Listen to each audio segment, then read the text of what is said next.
আব্বাজান এক packet potato chips নিয়ে বাড়িতে আসবে এই অপেক্ষায় সন্তানটা আছে। এটা যখন মনে পড়ে গেছে আপনার আমার কথা, ঠিক আব্বাজান সেই মুহূর্তে কি করলেন, দুইটা পুরি দোকানদারকে ফিরাই দিয়া ওই সামনে থাকা এক গ্লাস পানি ঢক ঢক করে গিলে খেলেন। হোটেলের মালিক বলে, কি ব্যাপার ভাইজান, পুরি খাবেন না? বলে, না খাবো না। পুরি দুইটা ফিরাই নাও। নিয়ে ওই 10টা টাকা দিয়ে একটা রসগোল্লা একটা পলিথিনে একটু বেঁধে দাও। ওই রসগোল্লাটা পলিথিনের মধ্যে বেঁধে নিয়া আব্বাজান বাড়িতে যতক্ষণে এসেছে ততক্ষণে আমি ঘুমাই গেছি, আমি ঘুমাই গেছি রে। আর সকালে ভোরবেলা আব্বাজান আবার রিক্সা চালাতে চলে যাবে, আপনার আমার সাথে দেখা হবে না। আমার দিনী ভাইরা, ঠিক ওই সময় আব্বাজান কি করলেন, মাথার মধ্যে হাত বুলাইয়া আস্তে করে আপনাকে আমাকে জাগ্রত করালেন। নিজে না খেয়ে ওই 10টা টাকা দিয়ে কিনে আনা রসগোল্লা, মাথার ঘাম পায়ে ফেলা রসগোল্লা, আমার দিনী ভাই আস্তে করে ভেঙে আপনার আমার গালের মধ্যে উঠাই দিলেন। দেওয়ার পরে আবার বুকের মধ্যে নিয়ে মাথার মধ্যে হাত বুলাইয়া সুন্দর করে ঘুম পড়াই দিয়েছেন। আজকের অনেকের ওই আব্বাজান অন্ধকার গহীন কবরে চলে গেছে।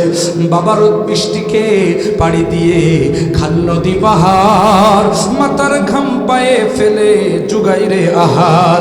বটবৃক্ষের মতো বাবা দিয়ে শীতল ছায়া ধীরে ধীরে বড় করে দিয়ে প্রাণের মায়া। ঘৃণা করে দেয় না ফেলে, ঘৃণা করে দেয় না ফেলে, হোক না সন্তান কানা খোড়া। বুকেরও চামড়া কাটিয়া 2 জোড়া জুতা বানায়া দেব মোরাই আমার মায়ের পায়ে 1 জোড়া দেব, বাবার পায়ে 1 জোড়া। ونعوذ بالله من شرور أنفسنا ومن سيئات أعمالنا، من يهد الله فلا مضل له ومن يضلل فلا هادي له، ونشهد أن لا إله إلا الله وحده لا شريك له، ونشهد أن سيدنا وحبيبنا ومولانا محمدا عبده ورسوله الذي أرسله بالحق بشيرا ونذيرا وداعيا إلى الله بإذنه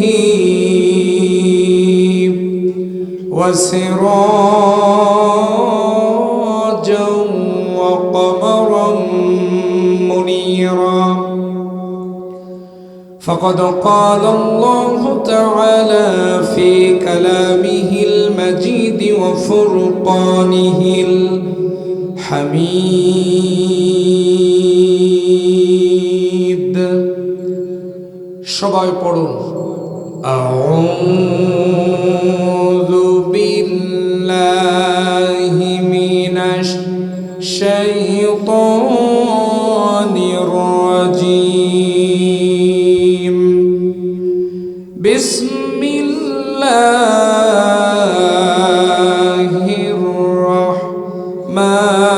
রহমানির রহিম। ইন্নামাল মুমিনুনা আল্লাযীনা ইযা যুকিরাল্লাহু ওয়াজিলাত কুলুবুহুম وإذا تليت عليهم آياته زادتهم إيمانا وعلى ربهم يتوكلون. الذين يقيمون الصلاة ومما رزقناهم ينفقون أولئك هم المؤمنون حقا لهم درجات عند ربهم ومغفرة ورزق كريم إن الله وملائكته يصلون على النبي يا أيها الذين آمنوا صلوا عليه وسلموا تسليما اللهم صل على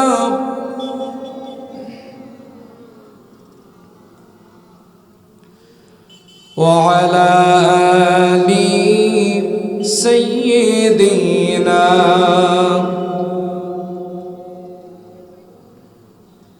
বিশ্বনবীর প্রতি মহব্বত ভালোবাসা আমাদের আছে না নাই? আর একটু জোরে বলেন, আছে না নাই? কম না বেশি? যদি বেশি থাকে হৃদয় থেকে, দিল থেকে উচ্চ আওয়াজে নবীর প্রেমে মাতোয়ারা হয়ে সবাই পড়ুন। এবং যারা বাইরে ঘোরাফেরা করছেন, মেহেরবানি করে আপনাদের কাছে অনুরোধ করব, জান্নাতের এই বাগানে আপনারা আর কাল বিলম্ব না করে দ্রুত চলে আসুন। জবান খুলে পড়েন আল্লাহুম্মা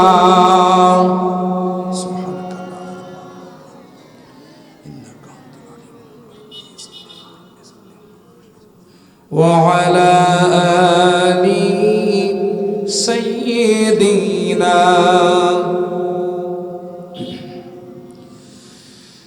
আমি যদি কখনো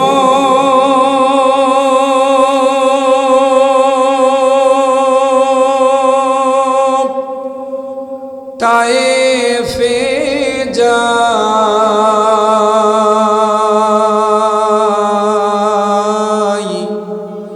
বলবো মাটিকে ডেকে নবীজির দাঁত ভাঙলো কোথায়। আমি যদি কখনো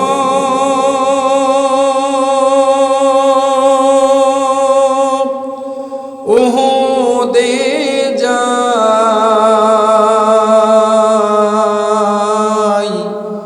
বলবো বালুকে ডেকে নবীজির খুন ঝরলো কোথায়। বলে দাও তা আজ আমাকে,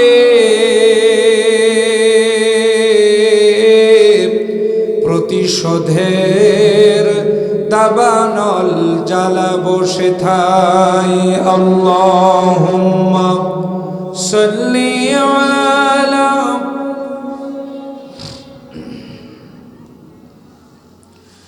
ওয়া আলা আলি সাইয়্যিদিনা।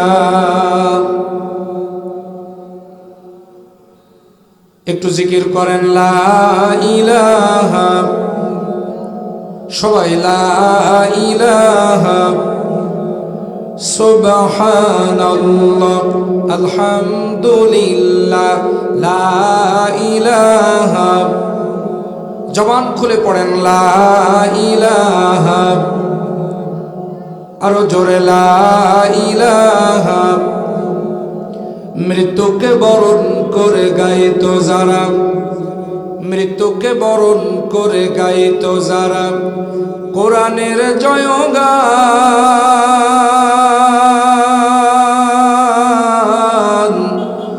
দিনের খাতিরে যেন অকাতরে সর্বস্ব করিত দান।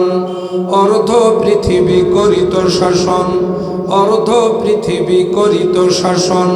তালি দেওয়া জামা গায়ে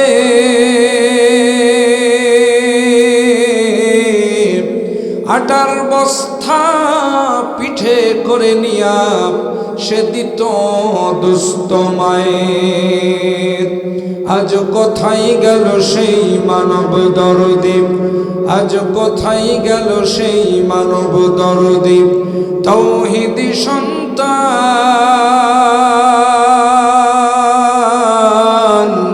কোথায় গেল সেই সোনার মানুষ, কোথায় সেই মুসলমান। শুধু খুন আর অবিচার, অন্যায় আর ব্যভিচার, নারী ধর্ষণ মানুষ খুনে কাঁদছে বাংলার জমিন। বিদায় হতে চলেছে নবীজির রক্তে মাখা দিন। লা ইলাহা, জোরে লা ইলাহা, আরো জোরে লা ইলাহা।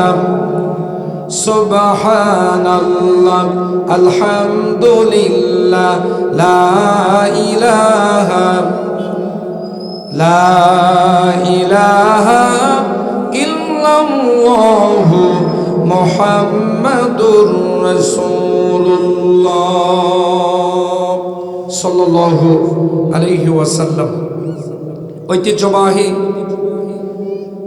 একড়া ইয়ং মুসলিম জেনারেশন কর্তৃক আয়োজিত একড়া সরকারি প্রাথমিক বিদ্যালয় ময়দানে অনুষ্ঠিত 2 দিন ব্যাপী ঐতিহাসিক তাফসীরুল কোরআন মাহফিলের আজকের সমাপনী রজনীর পরম শ্রদ্ধাভাজন জনাব সভাপতি বিশিষ্ট আলেমে দ্বীন জনাব হযরত মাওলানা আব্দুল হান্নান জিহাদি সাহেব, আজকের মাহফিলের সম্মানিত পরিচালক জনাব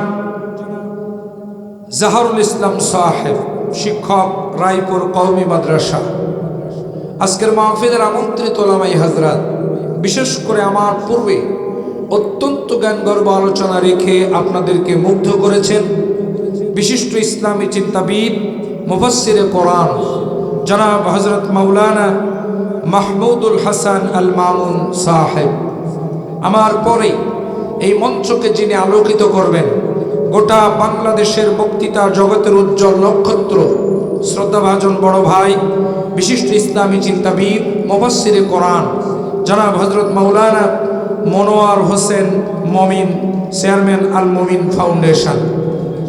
মঞ্চ উপবিষ্ট গণ্যমান্য ব্যক্তিবর্গ, সম্মুখে উপবিষ্ট কোরআন প্রিয়, ইসলাম প্রিয়, ইসলামী আন্দোলন প্রিয়, নবী প্রেমিক তাওহীদি জনতা, পর্দার অন্তরালে অবস্থানরতা সর্বগুণে গুণান্বিতা সম্মানিতা মা এবং বোনেরা, আলোচনা শুরু করার পূর্বে আমি আমার অন্তরস্থল হৃদয় কন্দল মনের মণিকোটা থেকে আপনাদের উদ্দেশ্যে সশ্রদ্ধ সালাম জ্ঞাপন করছি। কারো জবান বন্ধ থাকবে না, স্বতঃস্ফূর্তভাবে কৃপণতা না করে সালামের জবাবটা দিয়ে দেন। আসসালামু আলাইকুম ওয়া রাহমাতুল্লাহি ওয়া বারাকাতুহু। আসুন আমরা শুরুতেই কালিমাতুশ শুকরিয়া আদায় করি সে মহান আল্লাহ সুবহানাহু ওয়া তাআলার দরবারে, যে আল্লাহ তাআলা আপনাকে আমাকে এমন একটি সময়ে আজকের এই মাহফিলে কবুল করেছেন, যেই সময়ে গোটা বিশ্বের সমস্ত মুসলমানেরা নির্যাতিত, নিষ্পেষিত, লাঞ্ছিত, বঞ্চিত ইহুদি, খ্রিস্টান এবং মুসলমান মুনাফিক কর্তৃক শাসিত। কথা বলেন ঠিক না বেঠিক? আর একটু জোরে বলেন ঠিক না বেঠিক? অপরদিকে গোটা বিশ্বের পরিবেশটা পাপের সাগরে হাবুডুবু খাচ্ছে।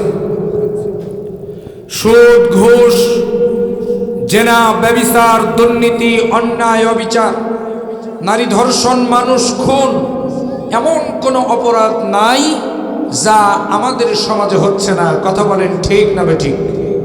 ঠিক ইসলামের এই ক্লান্তি লগনে যে মহান মুনিব আপনাকে আমাকে আজকের এই মাহফিলে কবুল করেছেন, এজন্য আমরা খুশি না বেজার? আর একটু জোরে বলেন, একটু কথা বলেন মেহরবানি করে, খুশি না বেজার, কম না বেশি? যদি খুশি হয়ে থাকেন আকাশ বাতাস মুখরিত করে শরীরের সবটুকুন শক্তি কণ্ঠের আগায় নিয়ে এসে শুকরিয়ার ঝান্ডাটা আরশে আজিমে পৌঁছায় দেন। চিৎকার করে বলুন আলহামদুলিল্লাহ। আর একটু জোরে বলুন আলহামদুলিল্লাহ। লক্ষ কোটি দুরূদ ও সালাম বিশ্ব মানবতার মহান মুক্তির দিশারি, নির্যাতিত নিষ্পেষিত লাঞ্ছিত বঞ্চিত শোষিত মানবতার পরম বন্ধু, কাল কিয়ামতের কঠিন বিপর্যস্ত ময়দানে আপনার আমার জন্য একমাত্র সুপারিশকারী যুগ বদলের অগ্রনায়ক জনাবে মুহাম্মদ রাসূলুল্লাহ। সকলে বলুন সাল্লাল্লাহু আলাইহি ওয়াসাল্লাম। মাগফিরাত কামনা করি।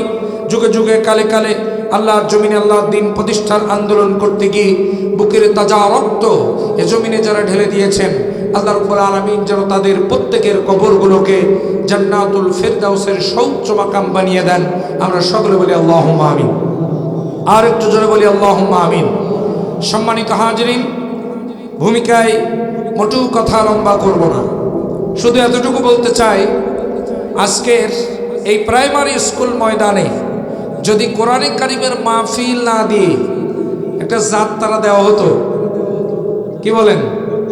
হ্যাঁ, গানের কনসার্ট যদি দেওয়া হতো তাহলে এই মাঠে জায়গা দেওয়া যেত বলেন? আরও যদি বলা হতো 500 টাকা করে টিকিট, তাও জায়গা দেওয়া যেত না। অথচ কোরআনের মাহফিল ফাঁকা পড়ে আছে। আমার দিনী ভাইরা, আমার বাবাজিরা, এই মাহফিলটা হলো জান্নাতের বাগান। জান্নাতের, এটা কিন্তু এখনো সাধারণ কোনো জায়গা নাই, এটা আল্লাহর জান্নাতের বাগানে পরিণত হয়ে গেছে। যেরকম সুবহানাল্লাহ। সুতরাং জান্নাতের বাগান থেকে মেহেরবানি করে আপনারা কেউ দূরে থাকবেন না। আমি আলোচনা শুরু করতে চাই এভাবে, আল্লাহ রাব্বুল আলামিন এই পৃথিবীতে 3 শ্রেণীর মানুষ সৃষ্টি করেছেন। একটু আওয়াজ দিয়ে বলেন কয় শ্রেণী? এটা হাত তোলেন তো সবাই। ডাইন হাতের 3 আঙ্গুল, ডাইন হাতের 3 আঙ্গুল উঁচু করেন, 3 আঙ্গুল। জোরে বলেন কয় শ্রেণী? একটু জোরে বলেন। 3 শ্রেণী, খুব মনোযোগ দিবেন। এক পুরুষ, এক কি? একটু জোরে কন। 2 নাম্বার হচ্ছে মহিলা। 2 নাম্বার কি? মহিলা। এখন পুরুষও না মহিলাও না, মাঝখানে আর একটা জাত আছে, তাদেরকে কি বলা হয়? হিজরা। কি বলা হয়? একটু জোরে বলেন। হিজরা। এবার আমি আপনাদের কাছে যে প্রশ্নগুলো করব একটু বুঝে শুনে জবাব দেবেন। আমার দিনী ভাইরা, আমরা পুরুষ প্যান্ডেলে যারা বসে আছি, আমরা কি? আমরা যে পুরুষ, তাও বলার মতো সবেশ মাহফিল মনে করে আল্লাহর জান্নাতের বাগান থেকে কেউ দূরে থাকবেন না। মেহরবানি করে সকলে চলে আসুন। আর যারা ময়দানে বসেছেন, ফাঁকা জায়গা রাখবেন না, মেহরবানি করে সামনের দিকে এগিয়ে আসেন। আল্লাহর মেহরবানিতে গতকালকে আমি শুনেছি যে এই মাহফিল একেবারেই বন্ধ হয়ে গেছিল। তো আল্লাহ পাক রব্বুল আলামিনের সমস্ত সিদ্ধান্তে আমরা খুশি। নিশ্চয়ই আল্লাহ তাআলা কল্যাণ নিহিত রেখেছেন। গতকালকে যে সিদ্ধান্ত আল্লাহ নিয়েছেন তাতে আমরা খুশি। আজকে আল্লাহ পাক রব্বুল আলামিন পরিবেশ তৈরি করে দিয়েছেন। কতক্ষণ যে এই পরিবেশ থাকবে তাও বলা যাচ্ছে না, আবহাওয়া যে কোনো মুহূর্তে পরিবর্তন হতে পারে। এজন্য মেহরবানি করে আপনারা কেউ এদিক সেদিক ঘোরাফেরা না করে আল্লাহর হস্তে জান্নাতের এই প্যান্ডেলে চলে আসুন। আমরা ধীরে ধীরে প্রাণ খুলে আজকে আল্লাহর কোরআনের তাফসীর শুনবো ইনশাআল্লাহ। জোরে বলেন ইনশাআল্লাহ। চলুন, আর ভূমিকায় কথা নয়, এবার আমরা সরাসরি আল্লাহর কোরআন থেকে তাফসীর শুনবো। আমার দিনী ভাইরা, আমি আপনাদের সম্মুখে পবিত্র কোরআনুল কারীমের 8 নম্বর সূরা, সূরাটির নাম হলো সূরা আনফাল। এই সূরা আনফালের 2, 3 এবং 4 নম্বর আয়াতে কারিমা আপনাদের মাঝে তেলাওয়াত করেছি। আমি আপনাদের কাছে এবার একটু প্রশ্ন করি, বলুন সূরাটির নাম কি? একটু জোরে বলেন। সূরা আনফাল। খুব মনোযোগ দিবেন। আমি কোরআন এবং হাদিসের বাইরে একটাও কথা বলবো না, যেহেতু তাফসীর মাহফিল। খুব মনোযোগ দিয়ে দেন। সূরা আনফাল। আনফাল আমার দিনী ভাইরা, এর 2, 3 এবং 4 নম্বর আয়াতে কারিমা আপনাদের মাঝে তেলাওয়াত করেছি। আলোচনার মূল বিষয় হলো প্রকৃত মুমিন কারা এবং কি তাদের পুরস্কার। চিৎকার দিয়ে বলেন আল্লাহু আকবার। প্রকৃত মুমিন কারা, কি তাদের পুরস্কার। ধৈর্য সহকারে আলোচনাটি যদি শোনা যায় তাহলে আমরা আজকে প্রকৃত মুমিন হই এবং পুরস্কারগুলো নিয়ে বাড়ি যেতে পারবো ইনশাআল্লাহ। আমার দিন ভাইরা গভীর মনোযোগ। আনফাল শব্দের অর্থ হলো যুদ্ধলব্ধ সম্পদ। আনফাল শব্দের অর্থ কি? যুদ্ধলব্ধ সম্পদ বা গনিমতের মাল। এটা এইভাবে আমি বোঝাতে পারি, দুটি পক্ষ যুদ্ধে আমার দিন ভাইয়েরা মুখোমুখি লিপ্ত হয়েছে। একটি হচ্ছে মুসলমান দল আর একটি হচ্ছে মুশরিক, অর্থাৎ ইসলামের পক্ষে এক দল আর ইসলামের বিপক্ষে আর এক দল। আমার দিন ভাইয়েরা, এই ইসলামের পক্ষের দল বিজয় হয়েছে। বিপক্ষের দল অর্থাৎ মুশরিকরা যে মাল সামান ময়দানে রেখে যাবে, ওই মাল সামানগুলোকেই বলা হয় আনফাল। চিৎকার দিয়ে বলেন আল্লাহু আকবার। তার মানে এখান থেকে আমরা বুঝতে পারলাম কোরআনেও যুদ্ধের কথা আছে। এটা আসতে বলেন, আরো জোরে বলেন। কোরআনে কারীমের মধ্যে যুদ্ধের কথা আছে না নাই? আমার নবী বিশ্ব নবী জনাবে মুহাম্মদুর রাসূলুল্লাহ সাল্লাল্লাহু আলাইহি ওয়াসাল্লাম তিনি মনে হয় যুদ্ধ করেন নাই। কি বলেন?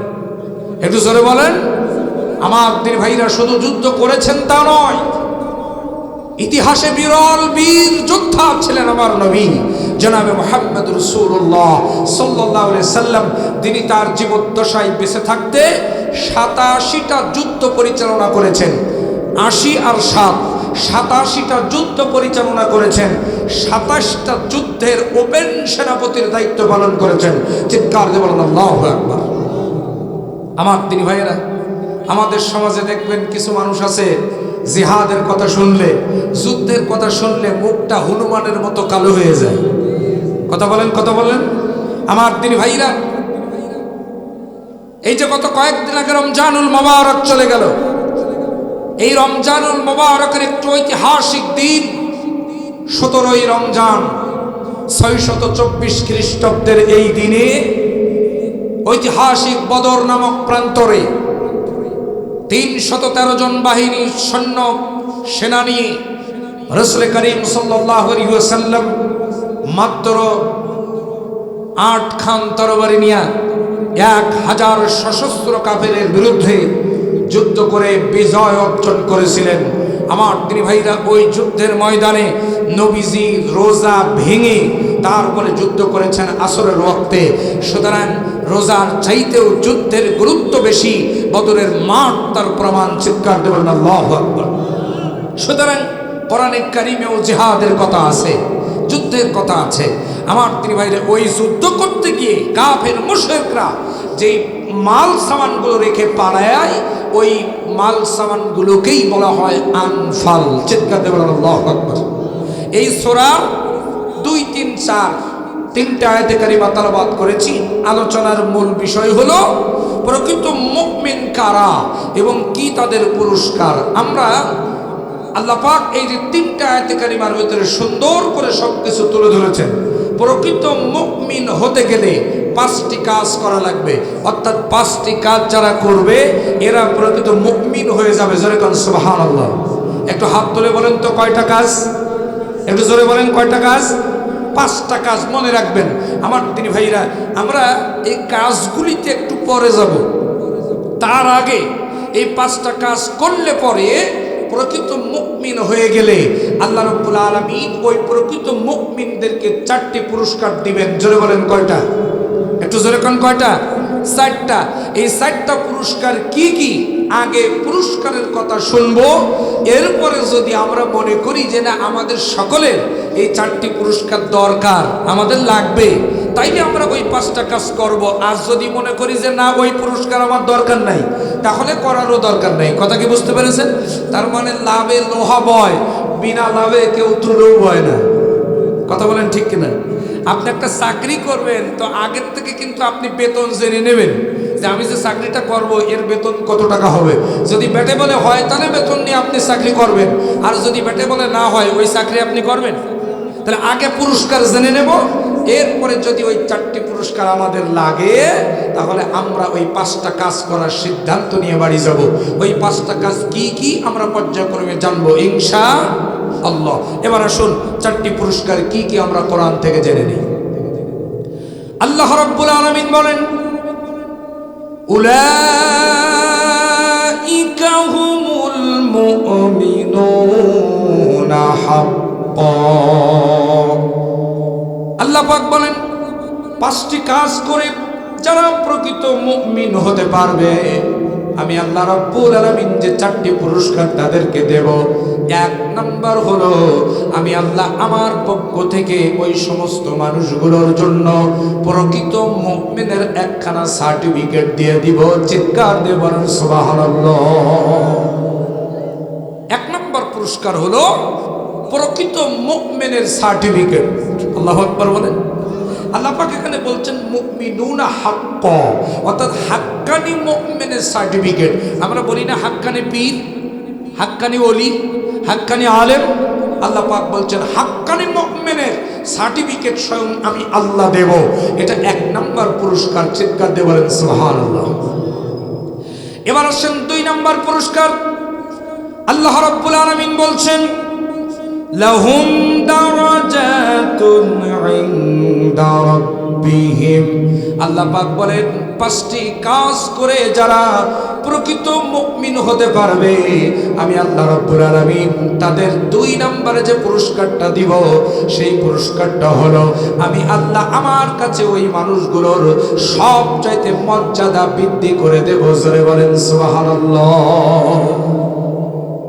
আমি আল্লাহ আমার কাছে সবচাইতে মর্যাদার অধিকারী হবে সেই সমস্ত ব্যক্তি যারা এই 5টি কাজ করে প্রকৃত মুমিন হতে পারবে। জোরে কোন সুবহানাল্লাহ। একটু জোরে বলেন সুবহানাল্লাহ। এবার লক্ষ্য করেন 3 নম্বর পুরস্কার। আল্লাহ রাব্বুল আলামিন বলেন ওয়া মাগফিরা। খুব মনোযোগ দিয়ে দেন। আল্লাহ পাক রব্বুল আলামিন বলছেন যারা 5টি কাজ করে প্রকৃত মুমিন হতে পারবে, আমি আল্লাহ রাব্বুল আলামিন তাদের জীবনের পেছনের সমস্ত গুনাহ খাতাগুলো মাফ করে দেব। চিৎকার দিয়ে বলেন সুবহানাল্লাহ। এবার আমি আপনাদের কাছে জানতে চাই আমাদের জীবনে গুনাহ আছে না নাই? যারা জবাব দিলেন না তারা মনে হয় নিষ্পাপ আল্লাহর ওলি। একটু জোরে বলেন আমাদের জীবনে গুনাহ আছে না নাই? আমার দিনী ভাইয়ারা, শুধু গুনাহ আছে তা নয়, আমি তো মনে করি আমরা যে পরিমাণ গুনাহ করেছি এই গুনাহগুলি যদি আল্লাহ পাক গোপন না করে আমার আল্লাহ রাব্বুল আলামিন যদি একটা সাইনবোর্ডের মধ্যে লিখে আমাদের যার যার পিঠের মধ্যে ঝুলায় দিতেন, মানুষ তো দূরে থাক, এই সমাজের একটা কুকুর পর্যন্ত আমাদেরকে মানুষ হিসেবে গ্রহণ করতো না। এত জঘন্য জঘন্য কবিরা গুনাহ আমরা করেছি। আমার দিনী ভাইয়েরা, এবার আওয়াজ করে বলুন তো মাফ করতে পারেন কে? আরো জোরে বলেন কে? আপনি কোটি কোটি টাকার মালিক, হাজার হাজার কোটি টাকার মালিক, বিশাল ক্ষমতার অধিকারী আপনি। আপনার দল ক্ষমতায়, আপনার দলীয় পাওয়ার আছে, সব কিছু আছে। আমি আপনাদের কাছে জানতে চাই আপনার সমস্ত অর্থ সম্পদ যদি তামাম পৃথিবীটাও কারো নামে লিখে দেন, এই পৃথিবীর কোনো বাদশার নামে লিখে দেন, বাংলাদেশের প্রধানমন্ত্রীর নামে লিখে দেন, আমেরিকার প্রধানমন্ত্রী, ভারতের প্রধানমন্ত্রীর নামেও যদি লিখে দেন, পৃথিবীর কারো বাবার ক্ষমতা আছে আপনার একটা গুনাহ মাফ করে? এত আসতে বললেন কেন? একটু জোরে বলেন আছে। এই দুনিয়ায় আপনি বিপদে পড়েছেন, আপনার বাড়িতে আগুন লেগেছে, আপনার পাশের বাড়ির লোকজন দ্রুত আগুন নিভানোর জন্য দৌড়ে আসে, ছুটে আসে। আমার তিনি ভাইরা মামলায় পড়েছেন, অ্যাডভোকেট আছে, উকিল আছে, ব্যারিস্টার আছে, আইন আদালত আছে। অসুস্থ হয়েছেন, আপনার পরিবার আছে, হসপিটাল আছে। কিন্তু আমি আপনাদের কাছে আরো একবার জানতে চাই, এই পৃথিবীতে এমন কি কারো ক্ষমতা আছে আপনার আমার একটা গুনাহ মাফ করে দিতে পারে? যেরকম পারে একমাত্র কে পারে? যেরকম কে পারে? তাহলে মাপ চাইতে হবে, ক্ষমা চাইতে হবে কার কাছে? পৃথিবী না জানো আমি তো জানি, আমি কি পাপ করেছি, হায় আমার পাপের করলে বিচার,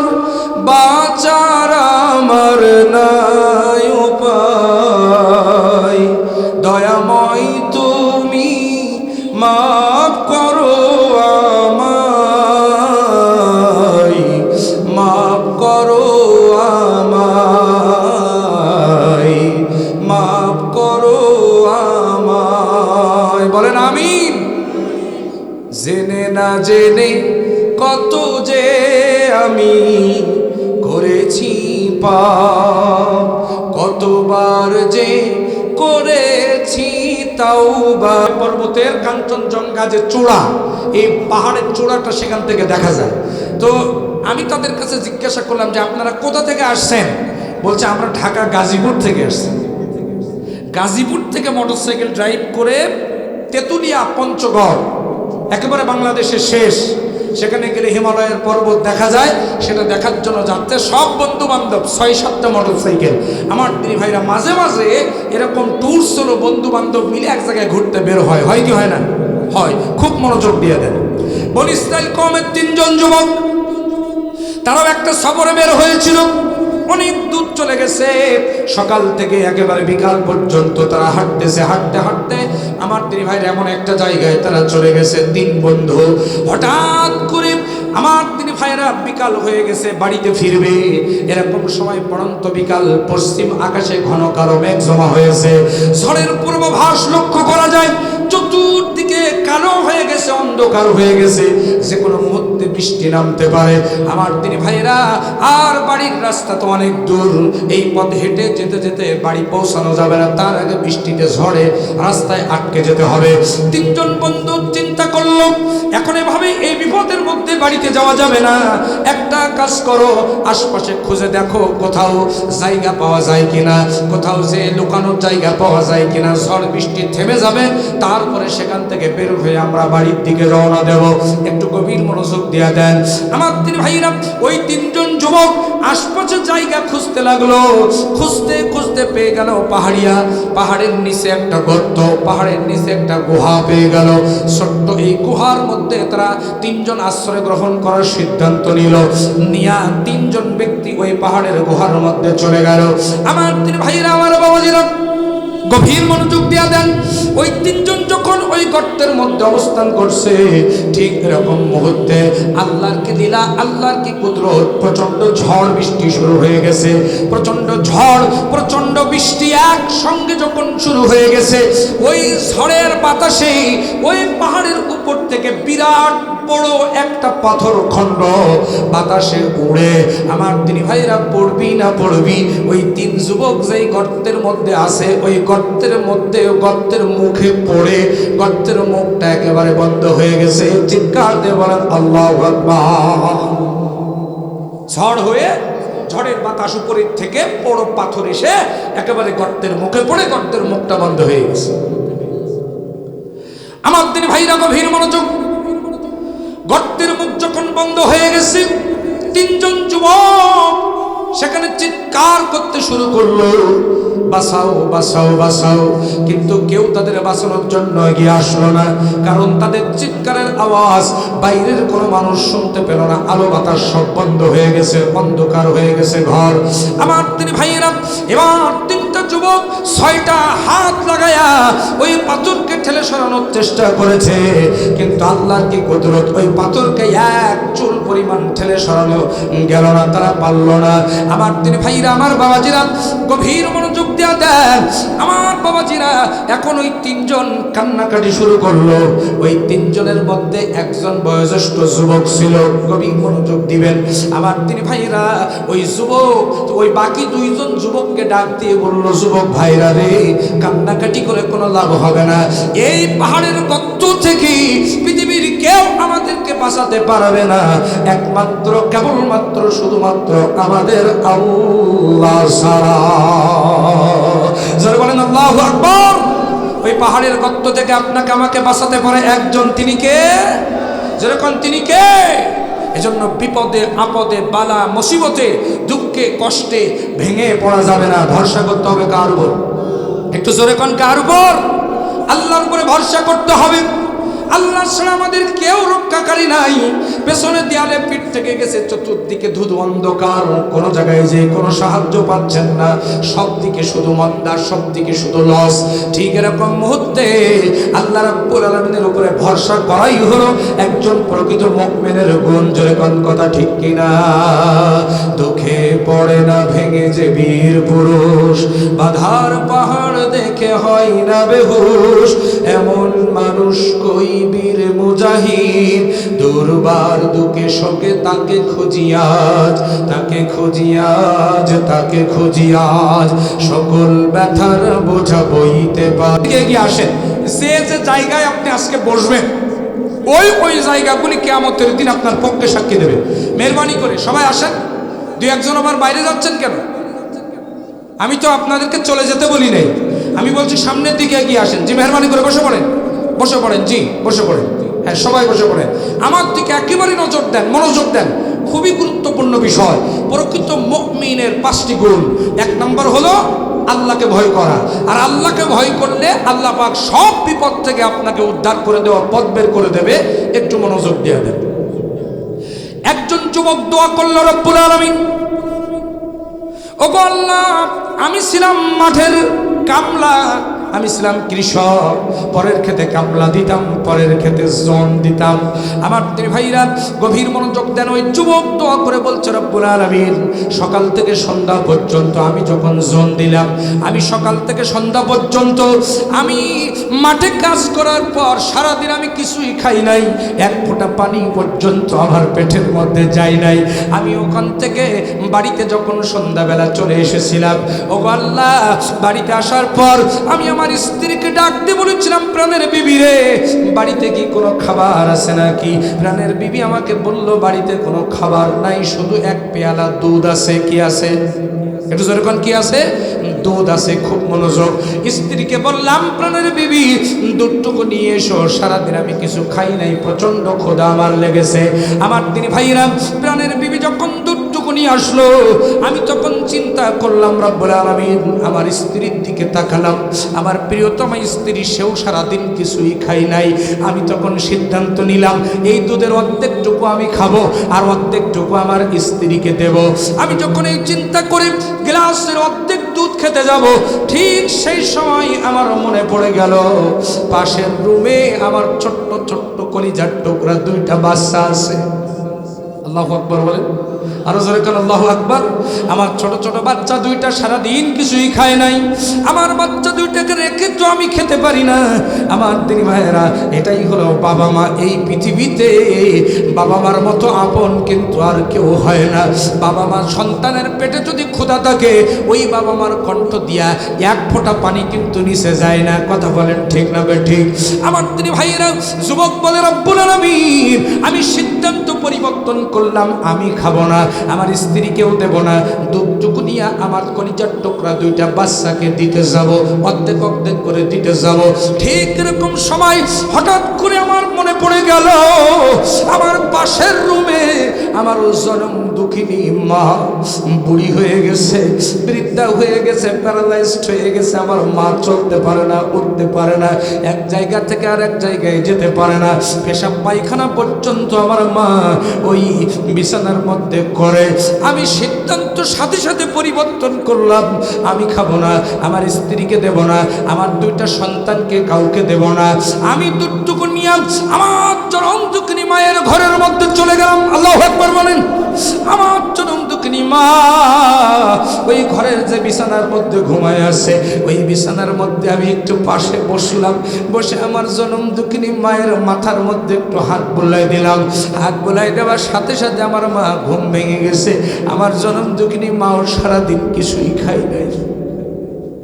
ওগো রব্বুল আলামিন, আমার মাকে আস্তে করে উঠাইয়া আমার হাতে থাকা সবটুকু দুধ আমার জনম দুঃখিনী মাকে খাওয়াইছিলাম, পান করাই দিয়েছিলাম। আমার মা দুঃখিনী তৃপ্তি সহকারে এই দুধটুকু পান করেছিল। ওগো রব্বুল আলামিন, এটা করেছিলাম কেবলমাত্র তোমাকে ভয় করে। তার কারণ হলো, তুমি পৃথিবীর সমস্ত কিতাবে জানাই দিয়েছো ইবাদত হবে আমি আল্লাহর, আর আমার ইবাদতের পরেও তোমরা আব্বা আম্মার খেদমত করবে। চিৎকার দিয়ে বলেন আল্লাহু আকবার। এজন্য রব্বুল আলামিন তোমার পরে মাকে প্রাধান্য দিয়া, তোমাকে ভয় করে দুধটুকু মা দুঃখিনীর মুখে উঠাই দিয়েছিলাম। রব্বুল আলামিন, এটা যদি তোমার কাছে পছন্দনীয় হয়ে থাকে, তাহলে এই পাথরের একটা অংশ তুমি গুহার মুখ থেকে সরায়া দাও। চিৎকার দিয়ে বলেন সুবহানাল্লাহ। বুখারী এবং মুসলিমের লম্বা হাদিস। আল্লাহর নবী বিশ্বনবী বলেন, ওয়া মা সাবিরা, আল্লাহ নবী বিশ্বনবী বলছেন, বলছেন ওই যুবক দোয়া করার সঙ্গে সঙ্গে আল্লাহর কুদরতে ওই পাথরের একটা অংশ গুহার মুখ থেকে সরে গেল। চিৎকার দিয়ে বলেন সুবহানাল্লাহ। কিন্তু যতটুকু ফাঁকা তৈরি হয়েছে ততটুকু ফাঁকা দিয়া তিনজন যুবক তখনও বের হওয়ার মতো অবস্থা তৈরি হয় নাই। বাকি আছে কয়জন যুবক? এটা জোরে কোন কয়জন? দুইজন। মনোযোগ দিয়া দেন, এখানে একটা শিক্ষা নিতে পারি আমরা এভাবে, সেটা হলো বনি ইসরাইল কওমের ওই যুবক আল্লাহকে ভয় করে মায়ের খেদমতের হক আদায় করার জন্য, ওই মায়ের খেদমত করার কারণে যদি এই পাথর আল্লাহ সরায় দিতে পারে, আমি আপনাদের কাছে জানতে চাই আমরাও যদি আজকে আব্বা এবং আম্মার হক আদায় করি আল্লাহকে ভয় করে, যদি আব্বা আম্মার খেদমত করতে পারি, তাহলে ওই আল্লাহ তাআলা আপনার আমার জীবনের কষ্টের পাথর সরিয়ে দিতে পারে কি পারে না? একটু জোরে কোন পারে কি পারে না? আমার দিন ভাইরা, আল্লাহ রাব্বুল আলামিন কোরআনে কারীমের মধ্যে বলছেন وَقَضَى رَبُّكَ أَلَّا تَعْبُدُوا إِلَّا إِيَّاهُ وَبِالْوَالِدَيْنِ إِحْسَانًا। চিৎকার দিয়ে বলেন আল্লাহু আকবার। আল্লাহ পাক বলছেন জীবনের সকল ক্ষেত্রে আমি আল্লাহ আমার গোলামি করবা, আর আমি আল্লাহ আমার গোলামির পর তোমরা তোমাদের আব্বা এবং আম্মার খেদমত করবা। এই নির্দেশ কার? একটু জোরে কোন কার?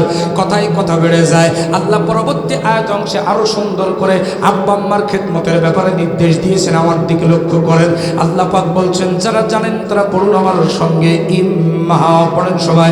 ইম্মা ইয়াবলুগান্না ইনদাকাল কিবারা আহাদুহুমা আও কিলাহুমা ফালা তাকুল লাহুমা উফিন ولا تنهرهما وقل لهما قولا كريما।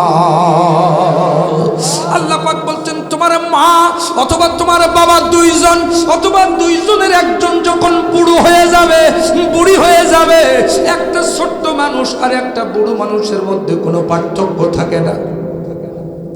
আল্লাহ পাক রব্বুল আলামিন বোঝাতে চেয়েছে তোমার কলিজার টুকরা সন্তানটা যেমন এটা ওটা খেতে মন চায় ছোট্ট মানুষ, ঠিক তেমনি করে তোমার আব্বা বুড়ো হয়ে গেছে, তোমার মা বুড়ি হয়ে গেছে, তোমার মায়েরও এটা ওটা খেতে মন চাইতেই পারে, তোমার বাবারও এটা ওটা খেতে মন চাইতে পারে।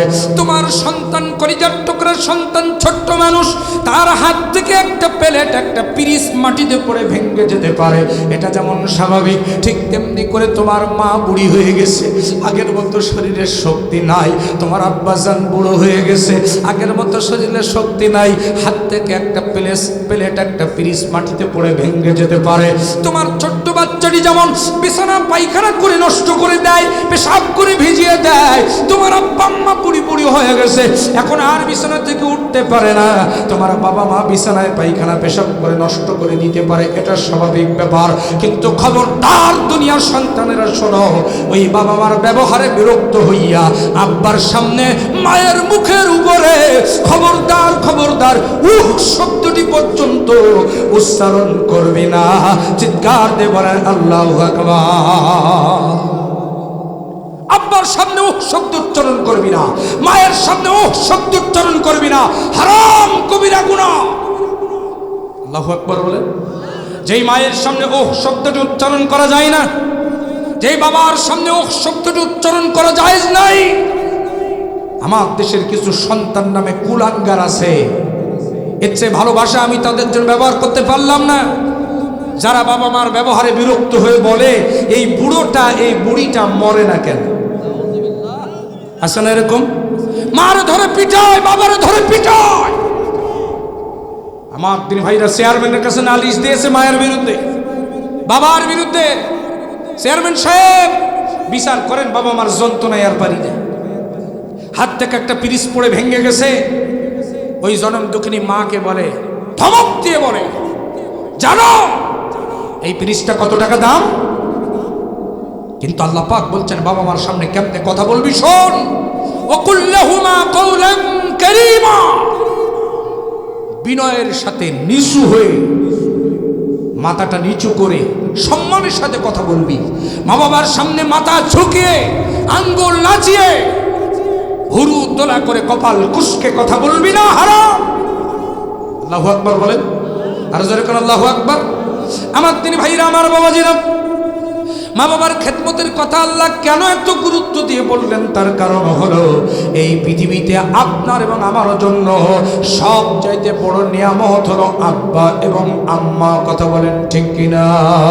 ওগো মা, তুমি এই ধরনের শ্রেষ্ঠ নিয়ামত, তোমারই পদ তলে রয়েছে জান্নাত। বলেন, তোমারই পদ তলে রয়েছে জান্নাত। ওগো মা, তুমি এই ধরনের শ্রেষ্ঠ নিয়ামত, তোমারই পদ তলে রয়েছে জান্নাত।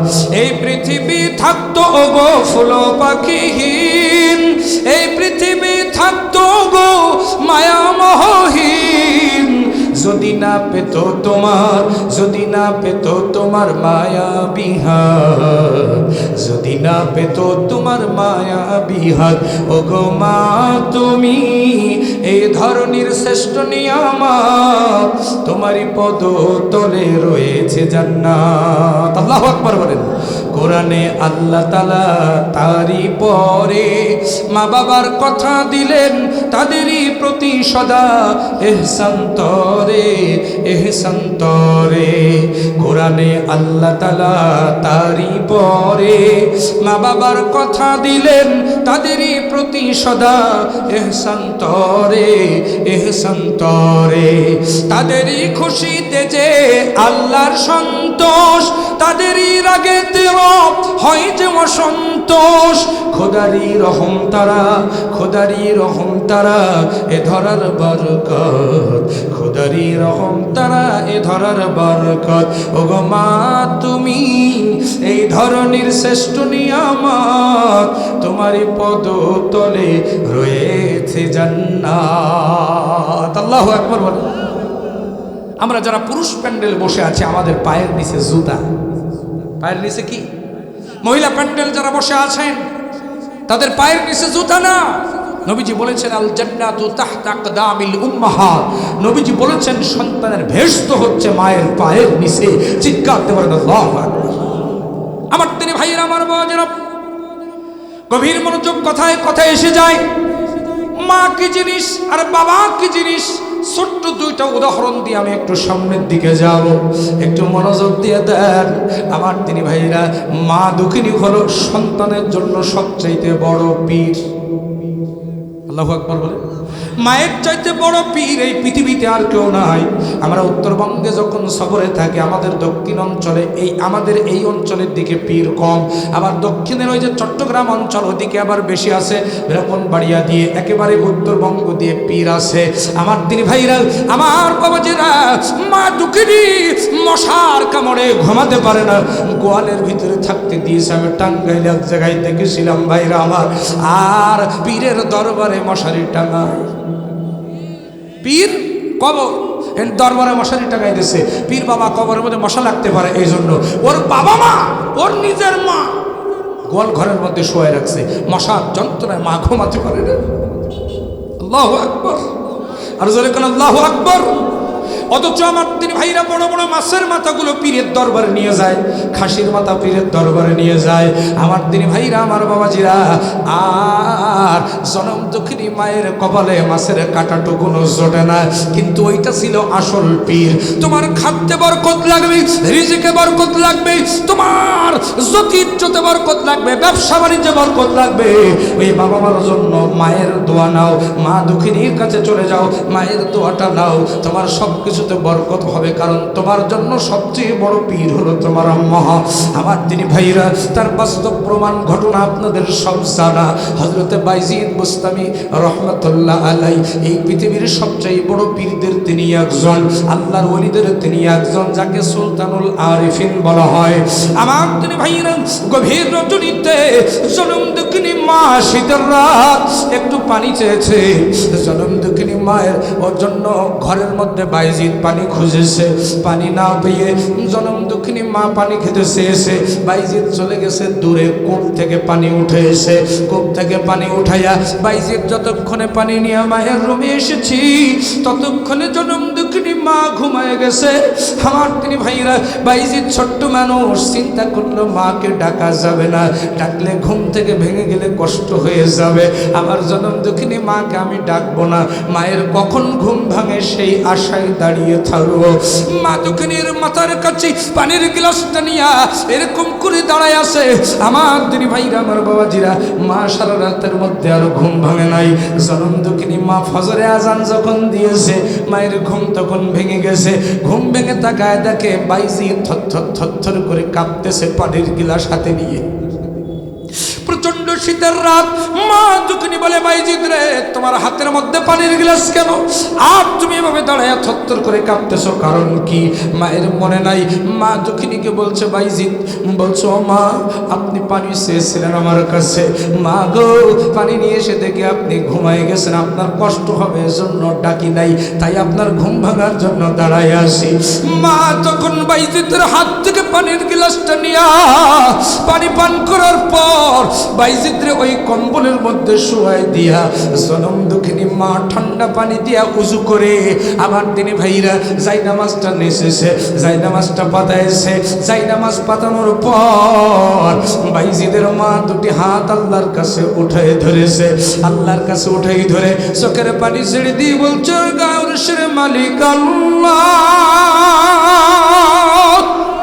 আমি বাইজিদের মা তোমার কাছে দোয়া করি, আমি আমার বাইজিদের উপরে খুশি হয়ে গেছি। ও আল্লাহ, তুমিও খুশি হয়ে যাও, আমার বাইজিদরে তুমি এই অঞ্চলের সুলতানুল আরিফিন বানায়া দাও, সবচাইতে বড় পীর বানায়া দাও।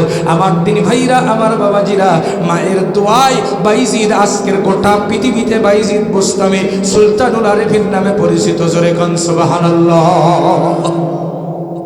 মা কি জিনিস? যারা হজ করেছেন, এখানে হাজী সাহেব আছেন? কেউ হাজী সাহেব আছেন? মক্কা মদিনা সফর আছেন একজন। আমার তিনি ভাইরা, এই মক্কায় যারা গিয়েছেন, কাবা শরীফের প্রধান ইমাম শেখ আব্দুর রহমান আস-সুদাইস, তিনি কিন্তু মায়ের দোয়ায় কাবার ইমাম। আল্লাহু আকবার বলেন। আমার তিনি ভাইরার জন্য মা হলো সবচেয়ে বড় পীর। এবার হচ্ছেন আমাদের আব্বা জান। বাবা কি জিনিস? ছোট্ট একটা উদাহরণ দিয়ে একটু সামনের দিকে যেতে চাই। কষ্ট হচ্ছে না তো আপনাদের? একটু মনোযোগ দেয়া যান। আপনার আমার আব্বা কত কষ্ট করে আপনাকে আমাকে মানুষ করেছে, ভ্যান চালাইছে, রিক্সা চালাইছে। আমার তিনি ভাইরা পরের খেতে কামলা দিয়েছে, ভাটাই ইট কেটেছে। আমার তিনি ভাইরা কত কষ্ট করে আব্বা যান আমাদের জন্য আহার জোগাড় করেছে, খাবার জোগাড় করেছে। আপনার আমার আব্বা, বাবা কি জিনিস? ছোট্ট একটা উদাহরণ নিয়ে যান। আপনার আমার বাবা সারাদিন ভ্যান চালাইছে, রিক্সা চালাইছে, 200 টাকা ইনকাম করেছে। জোরে কোন কয় টাকা? 200 টাকা। আব্বা যান সারাদিন কিছু খাই নাই, মাত্র 10 টাকা আব্বার কাছে আছে, আর 190 টাকা দিয়া বাজার করেছে। অবশিষ্ট 10 টাকা নিয়ে একটা হোটেলের মধ্যে গেছে। যাওয়ার পরে আব্বা যান 2টা পুরি নিয়েছে, একটু খাবে বলে। সামনে 1 গ্লাস পানি। পুরি যখন গালে দিতে যাবে, খেতে যখন যাবে, ছিটতে যখন যাবে, তখন মনে পড়ে গেছে আপনার আমার কথা। তখন মনে পড়ে গেছে আমার কলিজার টুকরাটা বাড়িতে অপেক্ষা করতেছে, কখন আমার আব্বা রসগোল্লা নিয়ে আসবে, কখন আমার আব্বা যান 1 প্যাকেট পটেটো চিপস নিয়ে বাড়িতে আসবে, এই অপেক্ষায় সন্তানটা আছে। এটা যখন মনে পড়ে গেছে আপনার আমার কথা, ঠিক আব্বা যান সেই মুহূর্তে কি করলেন? 2টা পুরি দোকানদারকে ফিরাই দিয়া ওই সামনে থাকা 1 গ্লাস পানি ঢক ঢক করে গিলে খেলেন। হোটেলের মালিক বলে, কি ব্যাপার ভাইজান, পুরি খাবেন না? বলে, না খাবো না, পুরি 2টা ফিরাই নাও। নিয়ে ওই 10 টাকা দিয়ে একটা রসগোল্লা একটা পলিথিনে একটু বেঁধে দাও। ওই রসগোল্লাটা পলিথিনের মধ্যে বেঁধে নিয়া আব্বা যান বাড়িতে যতক্ষণে এসেছে ততক্ষণে আপনি আমি ঘুমাই গেছি, আপনি আমি ঘুমাই গেছি রে। আর সকালে ভোরবেলা আব্বা জান আবার রিক্সা চালাতে চলে যাবে, আপনার আমার সাথে দেখা হবে না। আমার দিনী ভাইরা ঠিক ওই সময় আব্বা জান কি করলেন, মাথার মধ্যে হাত বুলাইয়া আস্তে করে আপনাকে আমাকে জাগ্রত করালেন। নিজে না খেয়ে ওই 10 টাকা দিয়ে কিনে আনা রসগোল্লা, মাথার ঘাম পায়ে ফেলা রসগোল্লা আমার দিনী ভাই আস্তে করে ভেঙে আপনার আমার গালের মধ্যে উঠাই দিলেন। দেওয়ার পরে আবার বুকের মধ্যে নিয়ে মাথার মধ্যে হাত বুলাইয়া সুন্দর করে ঘুম পাড়াই দিয়েছেন। আজকের অনেকের ওই আব্বা জান অন্ধকার গহীন কবরে চলে গেছে। বাবার বৃষ্টিকে পাড়ি দিয়ে খাল নদী পাহাড় মাথার ঘাম পায়ে ফেলে জুগাই রে আহার, বটবৃক্ষের মতো বাবা দিয়ে শীতল ছায়া ধীরে ধীরে বড় করে দিয়ে প্রাণের মায়া। ঘৃণা করে দেয় না ফেলে, ঘৃণা করে দেয় না ফেলে, হোক না সন্তান কানা খোড়া। বুকেরও চামড়া কাটিয়া 2 জোড়া জুতা বানায়া দেব মোরাই আমার মায়ের পায়ে 1 জোড়া দেব, বাবার পায়ে 1 জোড়া। ওই মা আর আব্বা চলে গেছে, কার কার একটু হাত দেখি। মা অথবা আব্বা অথবা বাবা মা, দুজন অথবা দুজনের একজন, কার কার নাই হাত তোলেন। অনেক মানুষ, প্রায় অধিকাংশ মানুষ হাত নামান। আমার তিনি ভাইরা, আমার বাবাজিরা, আমি আপনাদের সামনে আলোচনা নিয়ে এসেছি। আল্লাহর ভয় করলে পরে আল্লাহ পাক বিপদ থেকে পথ বের করে দেন। প্রকৃত মুমিনের গুণাবলী 5টা। 1 নম্বরে আছে আল্লাহর ভয়, আর আল্লাহর ভয় করলে পরে আল্লাহ পাক বিপদ থেকে পথ বের করে দেন। তার বাস্তব উদাহরণ দিতে গিয়ে আমি একটি বুখারী মুসলিমের ঘটনা আপনাদের মাঝে উপস্থাপন করেছি। এখনো কিন্তু যুবক 3 জন বের হতে পারে নাই, 2 জনের দোয়া বাকি আছে। শুনবেন নাকি শেষ করব? জোরে কোন শুনবেন কারা কারা 2 হাত তুলে দেখান। লিল্লাহে তাকবীর। আল্লাহ কবুল করুন, জোরে বলেন আল্লাহুম্মা আমিন। আমার দিনী ভাইরা, আমিও আদাবদ্ধ। আমার ভাইরা যদি সময় পাই তাহলে আমি অবশ্যই বলবো। আমার দিনী ভাইরা, আমার বাবাজেরা, গভীর মনোযোগ দেয়া দেন। শুধু এতটুকুন আপনাদেরকে বলতে চাই, আমি আজকের এই মঞ্চে একটু পরীক্ষা নিতে চাই, কারা আব্বা আম্মাকে ভালোবাসেন। অনেকের মা চলে গেছে, অনেকের বাবা চলে গেছি, অনেকের আবার আব্বা আম্মা বেঁচে আছে কিন্তু অসুস্থ, অনেকের আবার আব্বা আম্মা সুস্থই আছে। একজন ব্যক্তি উঠাউঠি করা যাবে না। আমার দিনী ভাইয়েরা, ওই আব্বা আম্মাকে ভালোবাসেন কারা কারা? আল্লাহ পাকের হাবিব বলেছেন, মান বানা লিল্লাহি মাসজিদান বানাল্লাহু লাহু বাইতান ফিল জান্নাহ। যে ব্যক্তি মসজিদ বানানোর জন্য, আল্লাহর ঘরের জন্য সহযোগিতা করে, আল্লাহ পাক জান্নাতের মধ্যে তার বাড়ি বানায় দেবে। আমার দিনী ভাইয়েরা, এই মাহফিলটা করতে গিয়ে অনেক টাকা পয়সা খরচ হয়েছে। আর এই মাহফিলটা পাশাপাশি মসজিদটার জন্য আমি একটু আপনাদের কাছে হাত পাততে চাই। অল্প কিছু সময় পর যদি সুযোগ পাই, আলোচনা সামনের দিকে টানা যাবে। প্রধান মেহমানও চলে এসেছেন, অল্প কিছুক্ষণের ভিতরে তিনি স্টেজে আসবে। সারা বাংলাদেশের বক্তৃতা জগতের উজ্জ্বল নক্ষত্র, আমাদের প্রিয় রাহবার, আমরা যাদেরকে বড় সামনে মেনে তারপরে ময়দানে চলি, মনোয়ার হোসেন মোমাইন সাহেব তিনি চলে এসেছেন। ওগো মা, তুমি এই ধরনের শ্রেষ্ঠ নিয়ামত, তোমারই পদ তলে রয়েছে জান্নাত। বলেন, তোমারই পদ তলে রয়েছে জান্নাত। ওগো মা, তুমি এই ধরনের শ্রেষ্ঠ নিয়ামত, তোমারই পদ তলে রয়েছে জান্নাত। এই পৃথিবী থাকতো ওগো ফুল পাখিহীন, এই পৃথিবী থাকতো গো মায়া মোহহীন, যদি না পেত তোমার, যদি না পেত তোমার মায়া বিহার, যদি না পেত তোমার মায়া বিহার। ওগো মা, তুমি এই ধরনের শ্রেষ্ঠ নিয়ামত, তোমারই পদ তলে রয়েছে জান্নাত। আল্লাহু আকবার বলেন। কোরআনে আল্লাহ তাআলা তারই পরে মা বাবার কথা দিলেন, তাদেরই প্রতি সদা ইহসান তরে, ইহসান তরে। কোরআনে আল্লাহ তাআলা তারই পরে মা বাবার কথা দিলেন, তাদেরই প্রতি সদা ইহসান তরে, ইহসান তরে। তাদেরই খুশিতে যে আল্লাহর সন্তোষ, তাদেরই রাগেতে হয় যে অসন্তোষ। খোদারি রহম তারা, খোদারি রহম তারা এ ধরার বরকত, খোদারি রহম তারা এ ধরার বরকত। ওগো মা তুমি এই ধরনের শ্রেষ্ঠ নিয়ামত, তোমারই পদতলে রয়েছে জান্নাত। আল্লাহু আকবার বলেন। আমরা যারা পুরুষ প্যান্ডেল বসে আছি, আমাদের পায়ের নিচে জুতা। পায়ের নিচে কি? মহিলা প্যান্ডেল যারা বসে আছেন, তাদের পায়ের নিচে জুতা না। নবীজি বলেছেন আল জান্নাতু তাহতা আকদামিল উম্মাহাত। নবীজি বলেছেন সন্তানের ভেস্ত হচ্ছে মায়ের পায়ের নিচে। চিৎকার করতে পারেন আল্লাহু আকবার।